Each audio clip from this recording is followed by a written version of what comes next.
Welcome back, guys, to the Butterfly Season podcast, where we celebrate the beauty and the transformation. I am your host, Aisha Marshall, and we are going to get into all things the Butterfly Season Transformation Journal.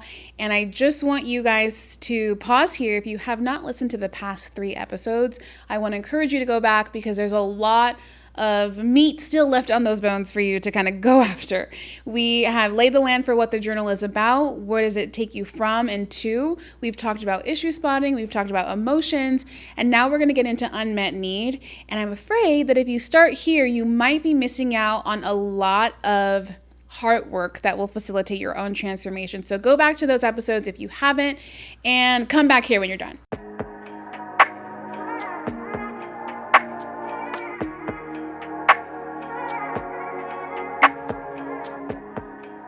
To this point, guys, we've talked about issue spotting and patterns. And for some of us who know that we have some maybe issues that are events that we're not quite happy with, we kind of walk through how we issue spot some recurring patterns in those places. We've talked about it being like in types of people, or in the way you felt, or in the way that you've acted in those situations.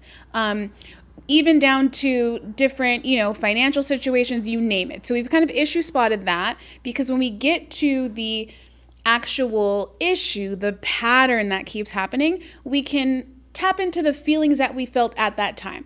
How did we feel? And then we went through the emotion wheel, this big, huge wheel that shows like the parent feeling and then the parent's parent feeling, right? Like your parents' feeling and then your grandparents' feelings and then your feelings. It's like stacked on each other. We went through all of that to identify now the unmet need. So up until this point, we have not identified the unmet need.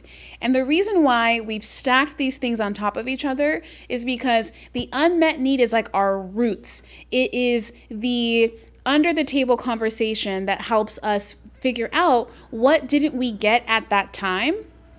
Because when we can understand what didn't we get at that time, like around the villain origin story, what the initial event that happened that has created this pattern that we keep reinforcing, that initial event shows us the coping mechanism that we employed to make ourselves meet that need. So we've talked about, this through line story of when I was in high school and I made the cheer team and I couldn't afford it. And the unmet need at the time was safety. I felt unsafe, but I didn't have the verbiage to say, Mom, when you said I couldn't be on the cheer team, I felt unsafe. I felt mortified, which is a parent feeling of horror, which goes into fear. So if I know that fear is the parent feeling, fear can point me to the unmet need. Now I'm going to go through a list. This is not comprehensive, but I'm going to go through a list of unmet needs that fall under parent feelings. So we were talking about fear, right? So if any of your emotions led to fear as a parent feeling, some of the unmet needs that could fall under this list would be safety, security, stability, predictability. And so if that didn't happen to you, you might be craving that, and then you implore, typically a coping mechanism that you've seen and be implored around you to meet that need. So an example, I felt unsafe, and I felt unsafe until my mom said that I could be on the team. And she said I could be on the team because she put it on a credit card. So a credit card equals safety for me. That was the pattern that I created.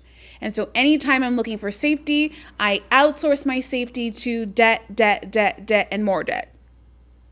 Now, if your parent feeling is anger, some of the unmet needs could be respect, autonomy, fairness, being heard. Maybe the situation your villain origin story was a time where you weren't being heard. And so anger is the parent feeling, and anger might be how it manifests in your life. For sadness, it could be connection, belonging, love, and support. Now, this list isn't comprehensive, but I just want to paint a picture for you to kind of understand what need went unmet. Because if we can identify the unmet need, then we can explore what the coping mechanism is. So if you haven't already started to see that I'm laying a map for you, we went to the issue or the pattern, depending upon where you're at in your own journey. Then we went to the feeling, and we identified like the true feeling, like with the magnifying glass, we went through the feeling wheel and identified the true feeling and worked our way up to the parent feeling. And then from the parent feeling, we've gone to what is the unmet need? That is so important because the unmet need now unlocks the door to show you what coping mechanism do I activate every single time I feel fear or unsafety or anything that's attacking, like if I feel, mortified by something, or if I feel like my perception is being attacked. My strategy was, debt. So I can now see, oh my gosh, every time I feel this feeling, I do this thing. This gives you the tools to proactively address it before you do it. Right now, and where we've kind of met each other is, why does this keep happening to me? Why does this keep happening to me? Why do I meet these people? Why do I do these things? Now we're at a point in our journey where we're like, okay, every time I feel fear, I do this thing. And now I've noticed that over time, the continuous repetition of that thing is actually creating the very thing that I don't want. So I know we've unpacked a lot, right? We've talked about where we're at to this point, and I want to share with you how I found my unmet need. We've been talking about this like cheerleading story for a while, but in relation to, I don't know if you guys remember, I want to say it was like 2 episodes ago or 1 episode ago where I was talking about how I had so much resistance around having children and I couldn't figure out why, because I knew that it didn't feel like I didn't want children. I knew that wasn't the thing, but there was resistance around taking the next steps to do it. There was resistance around like what life would be like when I did do it. I didn't feel like my goals would be able to support this thing. I had a lot of excuses, and when it comes down to it, the initial villain origin story was, and as a reminder, it was that, when my mom was a single mom, so it was just the 2 of us all of the time. And I felt like the treatment that I would get, the reverence that I would get when it was just the 2 of us changed when a boyfriend would come around.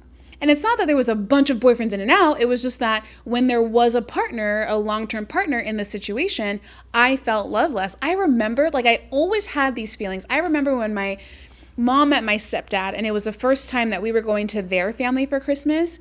I was in the car. I'm an adult. I am college. And I was crying in the car. I was so upset. I didn't mean nobody saw that I was crying, but I was definitely so angry. Because I felt like my mom and I would always do Christmas together, and now we have to go to this other family. Who even are they, right? I just felt like it's just reinforcing this idea that when 3 people are present, I am loved less. All I wanted to do was go to my own family's house, and I could have done that, but I just sat through the suffering of feeling like I'm loved less in this car going to this extended family's house. And the reason why I share that story with you is because if we go back to that original moment when I felt like, when my mom had a boyfriend, I had to now sit in the back seat. How the audacity. I was 6. I have to sit in the back seat with another adult present in the car. I made that mean that I felt like I was loved less. And so I've been operating on that same programming, or I've been using that same exact map throughout my adult years. And it's not serving me. Yeah, it might have been serving me to protect myself from being hurt back then, or that was the only thing I knew how to do to meet the need of love and belonging at the time is, let me just keep it with 2 people. Only 2 people. I feel safe with 2 people. Don't bring a third person because then I feel unsafe. That was just something the only thing that I knew how to do at the time to meet the need of safety, of love, belonging, right?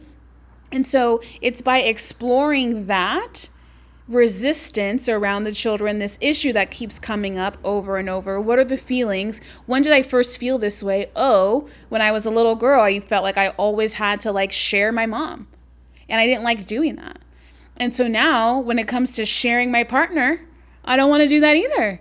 And when you realize that I was just doing that because I felt that I was loved less, how can I give myself the love that I feel like I need and am longing for and want so that I can be a great mom and be happy by bringing a third party, really a child, from love into this situation and not feel like it's at odds with my relationship.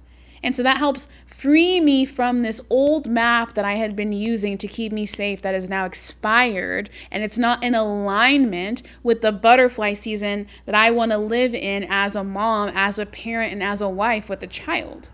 So I hope you can kind of see the through line to like why understanding the pattern, the issues, the repeating issues, the feelings, the parent feelings, the unmet need, and how all of this together has created these like roots, and you've been operating off of this old stale ass framework, and it's creating the chaos in your life, the very thing that you don't want.